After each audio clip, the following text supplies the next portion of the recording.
सूरह अल-अनाम आयत नंबर 80 से आयत नंबर 102। औज़ु बिल्लाहि मिनश शैतानिर रजीम, बिस्मिल्लाहिर्रहमानिर्रहीम।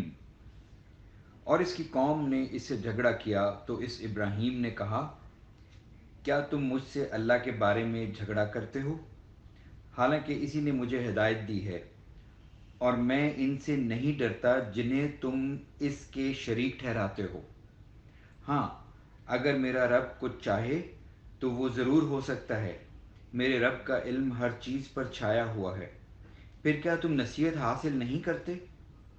और मैं इनसे क्यों डरूं जिन्हें तुम शरीक ठहराते हो, जबकि तुम इस बात से नहीं डरते कि तुम इनको अल्लाह के शरीक ठहराते हो जिनकी इसने तुम पर कोई दलील नाजिल नहीं की। बस दोनों फरीकों में से कौन अमन का ज़्यादा हकदार है, बताओ अगर तुम जानते हो। जो लोग ईमान लाए और उन्होंने अपने ईमान को जुल्म शिर्क के साथ खलत मलत नहीं किया, वही लोग हैं जिनके लिए अमन है और वही हदायत याफ्ता हैं। और ये है हमारी दलील जो हमने इब्राहीम को इसकी कौम के मुकाबले में दी थी। हम जिसे चाहें इसके दर्जे बुलंद करते हैं, और बेशक आपका रब बहुत हिकमत वाला, खूब जानने वाला है। और हमने इस इब्राहीम को इसहाक और याकूब अता किए। हमने सबको हिदायत दी, और इससे पहले हमने नूह को हिदायत दी थी, और इसकी औलाद में से दाऊद, सुलेमान, अयूब, यूसुफ, मूसा और हारून को भी हिदायत दी। और इसी तरह हम नेकी करने वालों को बदला देते हैं। और हमने ज़िक्रिया, याह्या, ईसा और इल्यास को भी हिदायत दी। वो सब नेक लोगों में से थे। और हमने इस्माइल, अलियासे, यूनस और लूत को भी हिदायत दी, और इन सब को हमने जहानों पर फजीलत दी। और कुछ को इनके बाप दादा, इनकी औलाद और इनके भाइयों में से, और हमने इन्हें चुन लिया और सीधी राह की तरफ हिदायत दी। ये अल्लाह की हिदायत है। वो अपने बंदों में से जिसे चाहता है इसकी तरफ रहनुमाई करता है। और अगर वो लोग शिर्क करते हों तो जो वो अमल करते थे बर्बाद हो जाते।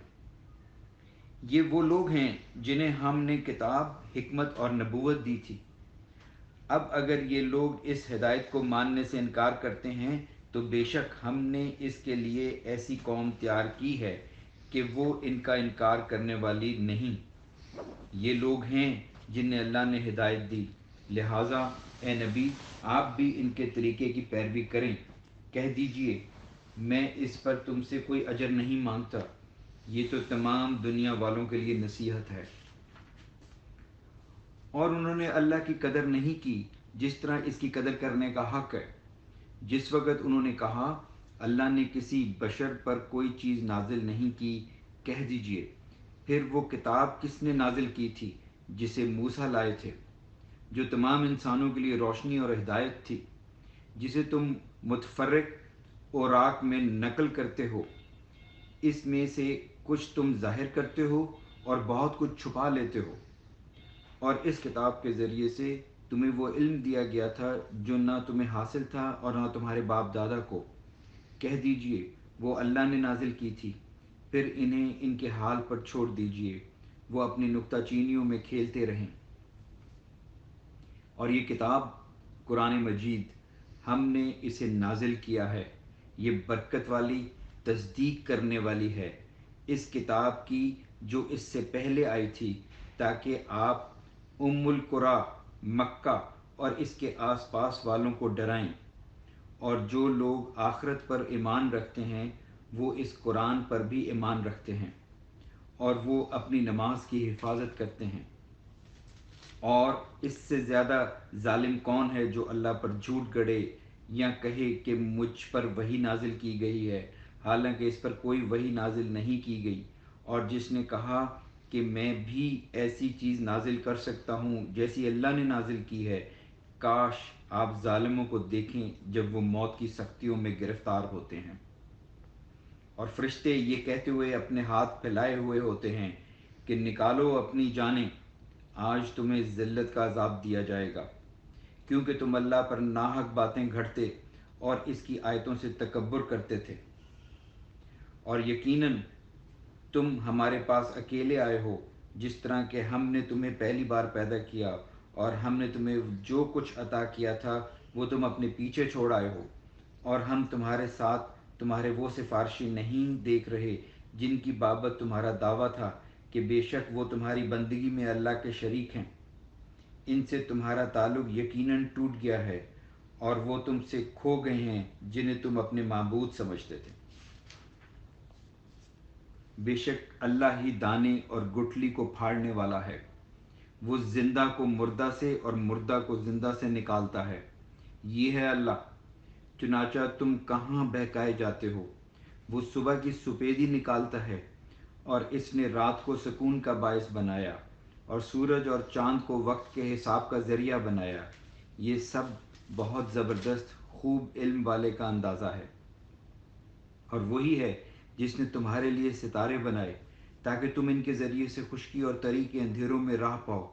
تحقیق ہم نے اپنی آیتیں اہل علم کے لیے کھول کر بیان کر دی ہیں۔ اور وہی ہے جس نے تمہیں ایک جان سے پیدا کیا، چنانچہ ہر ایک کے لیے ایک جائے قرار ہے اور ایک جائے امانت۔ ہم نے اپنی آیتیں ان لوگوں کے لیے کھول کر بیان کر دی ہیں جو سمجھ رکھتے ہیں۔ اور وہی ہے جس نے آسمان سے پانی نازل کیا، پھر ہم نے اس کے ذریعے سے ہر قسم کی نباتات پیدا کیں، پھر ہم نے ہری بھری کھیتیاں اگائیں جن سے ہم نے ایک دوسرے سے جڑے ہوئے دانے نکالتے ہیں، اور کھجور کے شگوفے سے پھل کے گچھے پیدا کیے جو بوجھ سے جھک جاتے ہیں، اور انگور، زیتون اور انار کے باغ لگائے جن کے پھل ایک دوسرے سے ملتے جلتے ہیں، مگر ہر ایک کی خصوصیات جدا جدا ہیں۔ یہ درخت جب پھل دینے لگتے ہیں تو ان کے پھل دینے اور ان کے پکنے کی حالت کو دیکھ کر غور کرو، بے شک اس میں ان لوگوں کے لیے نشانیاں ہیں جو ایمان لاتے ہیں۔ اور اس پر بھی لوگوں نے جنوں کو اللہ کا شریک ٹھہرا دیا، حالانکہ اسی نے تو انہیں پیدا کیا ہے، اور انہوں نے بغیر کسی علم کے اللہ کے بیٹے اور بیٹیاں گھڑ لیے۔ وہ پاک ہے اور ان باتوں سے بلند ہے جو وہ بیان کرتے ہیں۔ وہی آسمانوں اور زمین کا موجد ہے، اس کی اولاد کیسے ہو سکتی ہے جبکہ اس کی کوئی بیوی نہیں؟ اور اسی نے ہر چیز کو پیدا کیا، اور وہی ہر چیز کو خوب جاننے والا ہے۔ یہ ہے اللہ تمہارا رب، اس کے سوا کوئی معبود نہیں، وہی ہر چیز کو پیدا کرنے والا ہے، لہٰذا تم اسی کی عبادت کرو، اور وہ ہر چیز پر نگران ہے۔ الحمدللہ۔